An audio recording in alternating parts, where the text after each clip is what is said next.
Hello and welcome to our channel. For today's video, I'm going to teach you how to enable ray tracing in Minecraft Bedrock 1.20. Before we start, please don't forget to like and subscribe and click the notification bell for you to be updated to our latest tutorial videos. Without further ado, let's now begin. To start with, find out if you're actually eligible for ray tracing. Go in the marketplace and up here at search, type RTX and search. Now as you can see, a lot of different results come up for me. If they don't show up for you, that probably means that you're not actually eligible for RTX and your device isn't powerful enough to run it. So if you do see a lot of results, that's good news and you can go ahead and play with this. So simply pick which one you want. I'm just going to choose this one. It looks quite nice, and buy it and also download.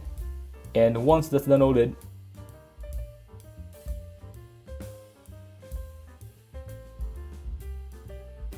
it gives you option to create this world.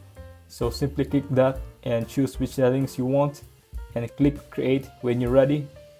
So now load it into the world, but as you can see, ray tracing isn't actually enabled. So we need to enable it first. So head over to your settings, scroll down to video and scroll down until you see ray tracing. Now you want to enable this, and you also have the option here to increase the ray tracing render distance. Now this will really lower your frame rate if your computer is not good enough. So make sure your device can actually handle it before you bump up the ray tracing render distance.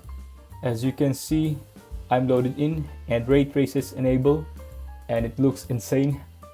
You can really see the detail on this and look really good other than the hand. I'm not sure why it looks like that.